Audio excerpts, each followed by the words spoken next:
Railway സ്റ്റേഷനിൽ കുറച്ചുകൂടി നിയമം പാലിക്കണം. എയറോഡ്രോമിൽ നിയമമേ ഉള്ളൂ.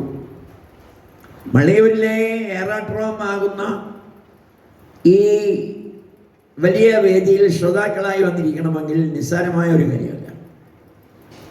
അതിന് അർഹതയും യോഗ്യതയും ഉള്ളവർക്ക് മാത്രമേ ഇതിനകത്ത് പ്രവേശനമുള്ളൂ. ഒരുപാട് സ്ഥലങ്ങളിൽ ഞങ്ങൾ പ്രഭാഷണത്തിനും സപ്താഹത്തിനും ഒക്കെ പോകുമ്പോൾ ഇത്രയും ഗമനീയമായ ഒരു വേദി, ഇത്രയും ഗമനീയമായ ഒരു സദസ്സ് മറ്റെങ്ങുമില്ല, അത് മള്ളിയൂരിൽ മാത്രമേ ഉള്ളൂ എന്ന അഭിമാനത്തോടെ പറയാൻ ഈ അവസരം വിനിയോഗിക്കുകയാണ്. അപ്പോൾ അതിൽ ഭാഗ്യം കിട്ടിയവരാണ് നിങ്ങൾ. ഭാഗവതം കേൾക്കാം, ഭാഗവതം പറയുന്നതും കേൾക്കാം. സദസ്സിൽ ഇരിക്കുന്ന ശ്രോതാക്കൾ ഒരിക്കൽ തിരുമേനി തന്നെ പറഞ്ഞെനിക്ക് ഓർമ്മയുണ്ട്. സത്യയുഗത്തിലെ മഹർഷിമാർ അവരാണ് ത്രേതായുഗത്തിൽ വാനരന്മാരായി വന്നത്. ആ ത്രേതായുഗത്തിലെ വാനരന്മാരാണ് ദ്വാപര യുഗത്തിൽ ഗോപന്മാരായി വന്നത്. 4 കോടി വാനരന്മാരിൽ ഒരാളിനെ മാത്രമേ സ്പർശിച്ചു.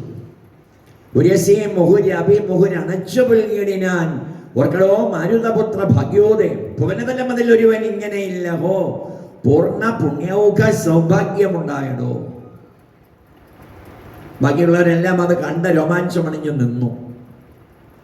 ത്രേതായുഗം പൂർത്തീകരിച്ചു കഴിഞ്ഞപ്പോൾ ബാക്കി വിഷമിച്ച് നിന്നവരോട് പറഞ്ഞു, സാരമില്ല, ഞാൻ ശ്രീകൃഷ്ണനായി ദ്വാപരയുഗത്തിൽ വരുമ്പോൾ നിങ്ങളെല്ലാം ഒന്ന് തൊട്ടേക്കാം. തൊട്ടു. അവർ നിർവൃതി അടഞ്ഞു. ഭഗവാന്റെ അവതാരം കഴിഞ്ഞ് ലീലകളാടി സ്വർഗാരോഹണം നടത്തി അന്ന് മുതൽ കലിയുഗം ആരംഭിച്ചു. അപ്പം ഈ ഗോപന്മാരെല്ലാം ഇങ്ങനെ നോക്കി കണ്ണീരോടെ നിന്നു. ഇനി ഞങ്ങൾ എന്ത് ചെയ്യും? അവരോട് പറഞ്ഞു, സാരമില്ല, കലിയുഗത്തിൽ എൻ്റെ ചരിതം വായിത്തുന്നിടത്ത് നിങ്ങൾ ശ്രോതാക്കളായി വന്ന് ഇരിക്കും. അങ്ങനെ ഇരിക്കുന്ന നിങ്ങളെ ആദ്യമായി നമസ്കരിക്കും. ഇത്രയും പേര് ശ്രോതാക്കളായി. കലിയുഗത്തിലങ്ങ് എല്ലാവരും ഭാഗവത അമൃതസത്രത്തിന് വന്നാൽ കലിയുഗമാവൂ.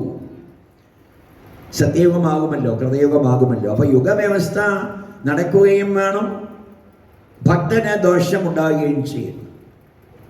ഞാൻ അനുഗ്രഹം ചെയ്യാൻ കാലമായി വരുന്നവൻ ദീനനായി വരും അതിന് മുൻപിലെന്നറിഞ്ഞാലും എന്ന ഭഗവാൻ വാമനനായി നിന്നുകൊണ്ട് മഹാബലിയോട് പറഞ്ഞത് ഇപ്പം നമ്മൾ കേട്ടു.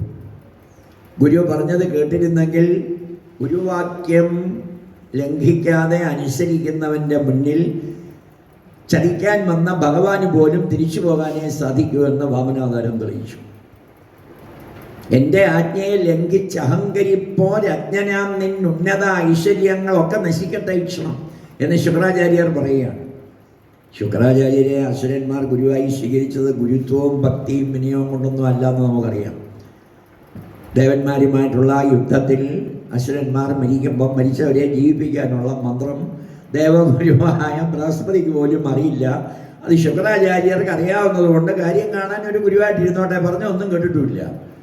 പക്ഷേ വിഷമങ്ങൾ വരുമ്പോഴെല്ലാം ദേവഗുരുവായ ബൃഹസ്പതിയോട് ചെന്ന് ദേവേന്ദ്രൻ ഉൾപ്പെടെയുള്ളവർ കാര്യം പറയുമ്പോൾ ആ മഹാഗുരു പറഞ്ഞതെല്ലാം ദേവന്മാർ അനുസരിച്ചതിൻ്റെ ഗുണം അവർക്കുണ്ടായി.